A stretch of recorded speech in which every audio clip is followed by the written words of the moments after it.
तो हम नया टॉपिक आज स्टार्ट करने वाले हैं अपने रीजनिंग का पिरामिड टेस्ट। बहुत इंपॉर्टेंट टॉपिक है, वो इसलिए भी है क्योंकि आपके ओलंपियाड में एनटीएससी में इस टॉपिक से 3 से 4 क्वेश्चन आपको लगातार देखने को मिलेंगे। और लगातार आपने अगर प्रीवियस ईयर क्वेश्चंस देखे होंगे तो उसमें आपको इस टॉपिक से क्वेश्चन ज़रूर से ज़रूर देखने को मिलेंगे। इसलिए ये टॉपिक मैं आपको 3 से 4 दिन में अच्छे से पढ़ाऊँगा, जिसमें आपको मैं पूरा कॉन्सेप्ट बताऊँगा कि कैसे कैसे अलग प्रकार के जो क्वेश्चंस हैं, जो पैटर्न्स हैं इस टॉपिक के अंदर जो बनते हैं, जिससे आपको क्वेश्चन सॉल्व करने में बहुत कम टाइम लगेगा और आप क्वेश्चन जो हैं वो बहुत जल्दी भी सॉल्व कर लेंगे। हमने अगर इस टॉपिक को पिछले टॉपिक से रिलेट करें, जैसे हमने डायरेक्शन टेस्ट पढ़ा था या फिर सिटिंग अरेंजमेंट पढ़ा था, तो उसमें भी क्या होता है कि हमें एक पहेली दे दी जाती थी और उस पहेली के आधार पर हमसे 3 से 4 सवाल पूछे जाते थे। अगर वहाँ पे आप पहेली अच्छे से समझ जाते हैं तब वहाँ पे आप आसानी से 3 से 4 सवाल कर लेते थे जो आपको उस पहेली के ऊपर पूछे जाते थे। यहाँ पर भी हमारे इस टॉपिक में भी यही चीज़ है, यही जो फंडा हमारा फॉलो होता है। आपको एक पिरामिड दे दिया गया है और इस पिरामिड के आधार पे आपसे यहाँ पे 5 सवाल पूछे हैं। अगर आप ये पहेली को समझ जाते हैं, यानी कि इस पिरामिड को समझ जाते हैं, तो आप जो है इन 5 सवाल का आंसर जो है वो कर देंगे। जैसे कि देखिए, ये एनटीएससी स्टेज 2 का आया हुआ भी क्वेश्चन है, इसलिए मैं आपको प्रीवियस ईयर क्वेश्चन से ही आपको समझा रहा हूँ, जिससे कि आपकी जो माइंड है इस टॉपिक के लिए वो क्लियर हो सके।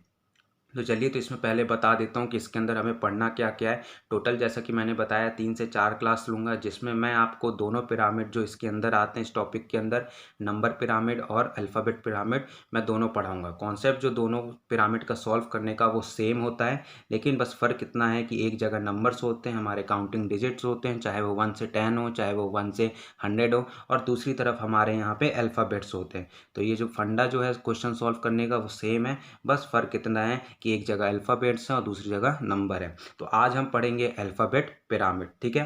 तो देखिए, जैसा कि आपको क्वेश्चन सामने दिख रहा है, study the arrangement of letters in the form of a pyramid and answer the question that follow. यानी कि आपसे कह रहा है कि आप इस पिरामिड को पढ़िए और उसके आधार पे आपको इन नीचे दिए गए 5 क्वेश्चन को सॉल्व करना है। तो सबसे पहले ये देखिए, इसमें जैसे कि हमने डायरेक्शन में या फिर सिटिंग अरेंजमेंट में हम पहले पहेली पढ़ते हैं और फिर उसके बाद हम आंसर करते हैं, लेकिन यहाँ पे आपका जो अप्रोच होगा, आप सीधा आप क्वेश्चन पर टूट पड़ेंगे। पर आपको पहेली यानी कि पिरामिड आपको कोई सा भी दिया हो, आपको कोई मतलब नहीं, आप सीधा पहले क्वेश्चन पे ही टूट पड़ेंगे, क्योंकि यहाँ पे आपको पैटर्न समझना होता है, ठीक है। तो देखिए, पहले एग्जाम्पल की ओर हम बढ़ते हैं। पहले एग्जाम्पल में देखिए, ये लिखा है CFK, फिर इस टू KTZ और फिर $(?) इस टू OVZ। अब यहाँ पे आपको सबसे पहले क्या करना है, आपको सबसे पहले पैटर्न समझना है, कौन सा फिगर बन रहा है। वो रेक्टेंगल भी हो सकता है, वो एक लाइन भी हो सकता है किसी भी डायरेक्शन में, वो इस तरह का आधा रेक्टेंगल भी हो सकता है, या फिर आधा स्क्वायर भी हो सकता है, या फिर आपका ट्राइंगल भी हो सकता है। तो वो बस आपको पैटर्न समझना है, ठीक है। आपको मैथमेटिकल फिगर जो है वो आपको पता है किस तरह का हमारा पैटर्न्स होता है, बस वो पैटर्न आपको समझना है जो आपको क्वेश्चन में पूछ रहा है इस पिरामिड से, और फिर आपको आंसर करना है। तो देखिए, सबसे पहले आपका जो है CFK है, तो सबसे पहले ढूंढिए कि आपका CFK कहाँ पे है। तो C आपका यहाँ पे है, F आपका यहाँ पे है, K आपका यहाँ पे है, यानी कि इस तरह का पैटर्न बना। C आपका यहाँ पे था, F यहाँ पे आएगा और K आपका यहाँ पे आएगा।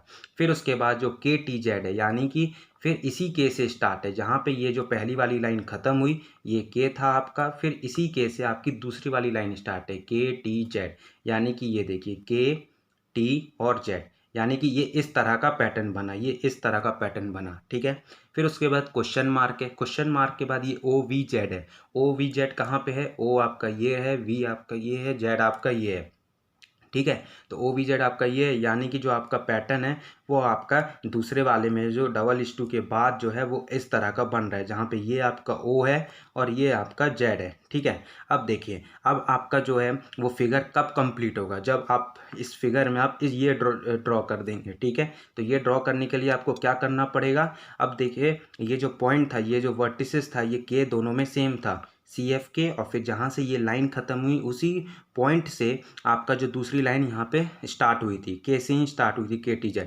तो उसी तरह जब हमको ये पता है कि ये OVZ है, ये बीच में V है, यानी कि OVZ, तो आपका जो ये लाइन होगा, जब ये फिगर कब कंप्लीट होगा, जब ये वाला लाइन आप इसमें जोड़ दीजिएगा। तो ये जो इंटरसेक्टिंग पॉइंट है वो आखिरी में O ही रहना चाहिए, यानी कि वो वाला ऑप्शन सही होगा जिसके आखिरी में O हो। तो ये बस एक B ऑप्शन है, तो ये कौन सा फिगर, ये कौन सा लाइन हो जाएगा, OHC, उल्टे तरफ से होगा OHC, यानी कि सीधे तरफ से हो जाएगा CHO। तो ये देखिए, ये आपका जो लाइन है, ये जो पैटर्न है, ये आपका तैयार हो गया, मतलब कि ये आपका पैटर्न बन गया। ये आपका K है, ये वाला पॉइंट O है, तो आपका CHO, ए ऑप्शन सही है। ठीक है, तो चलिए अब इसी में हम दूसरा क्वेश्चन करते हैं। बस आपको पैटर्न समझने का बारी है। अगर आप पैटर्न समझ जाते हैं तो आप कोई सा भी जो क्वेश्चन है वो आप आसानी से कर लेंगे।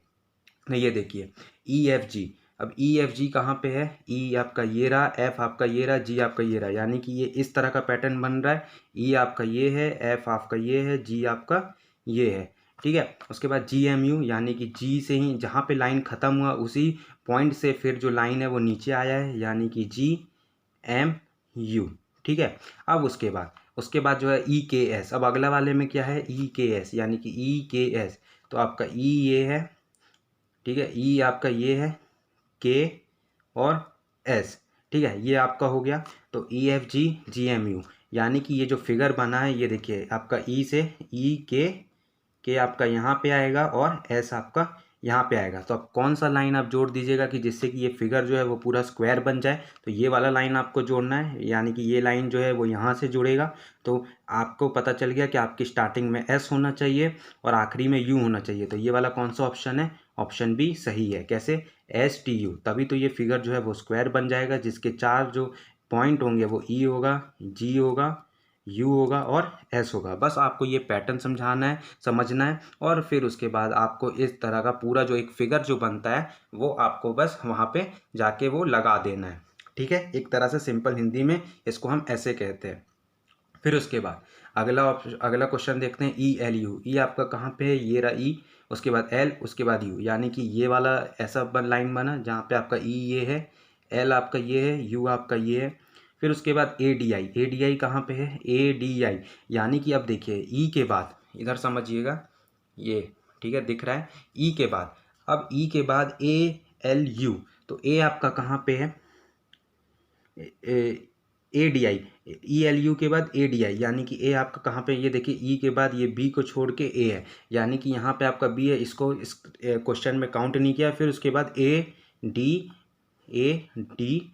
यानी कि ये पैरेलल लाइन बन रहा है, दो पैरेलल लाइन इस तरह से बन रहे हैं। ठीक है, ये आपको पता चल गया। ठीक है, उसके बाद ABE आपका कहाँ पे है? ABE। तो अब ये देखिए ये इस तरह का पैटर्न बन रहा है, ABE।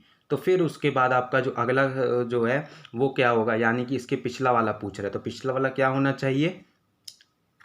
INU। कैसे? ये देखिए ए के बाद डी छोड़ा मैंने, ए के बाद डी छोड़ा और उसके बाद ये INU, यानी कि ये पैरेलल लाइन कहलाएगा, INU। पहले वाले से हमने पता कर लिया कि कौन सा पैटर्न बन रहा है। फिर दूसरे वाले में हमें एक क्वेश्चन मार्क था, उस क्वेश्चन मार्क को हमें क्या करना है? पता करना है, और एक इन्फॉर्मेशन और दी जाती है हमें। ठीक है, उसी तरह चलिए आखिरी वाला मतलब चौथा क्वेश्चन भी करते हैं। चौथा क्वेश्चन देखिए क्या कह रहा है? FLT। चौथा क्वेश्चन है FLT आपका ये रहा, FLT। तो ये इस तरह का लाइन बना जहाँ पे ये F है, ये L है और ये आपका T है। फिर उसके बाद आपका KLM आपका क्या है? KLM, यानी कि ये बीच में जो L है वो आपका इंटरसेक्टिंग पॉइंट है, ये दोनों लाइन का K L और M हो गया, ये जो है L आपका इंटरसेक्टिंग पॉइंट है। तो उसी तरह देखिए अगला वाला जो है IOW। तो IOW, तो I यहाँ पे है, O यहाँ पे है, W यहाँ पे है। तो अगला वाला पूछ रहा है क्या होगा? तो अगला वाला लाइन आपका इस पैटर्न के हिसाब से ये होना चाहिए, जहाँ पे बीच में आपका कौन सा होना चाहिए? O। तो ऐसा कौन सा ऑप्शन है? ऑप्शन आपका देखिए ये ऑप्शन सी सही हो रहा है, क्योंकि बीच में आपका O आना चाहिए। तो NOP हो जाएगा, यानी ये N होगा, ये O होगा, ये O होगा और ये P होगा। तो ऑप्शन सी जो है वो करेक्ट है। इसी तरह हम आखिरी क्वेश्चन भी आपको समझाते हैं। ये देखिए YXP है, तो Y कहाँ पे है? YX और P, यानी कि ये देखिए ये आखिरी में YX और P। तो ये Y है, ये X है, ये P है। मिला जुला के हम पैटर्न समझ रहे हैं कि कौन सा पैटर्न जो है वो फॉलो हो रहा है। QRJ, तो QRJ, तो फिर ये रहा QR और J। तो यानी आपने देख लिया कि इस तरह का पैटर्न फॉलो हो रहा है। ठीक है, फिर उसके बाद EKL कहाँ पे है?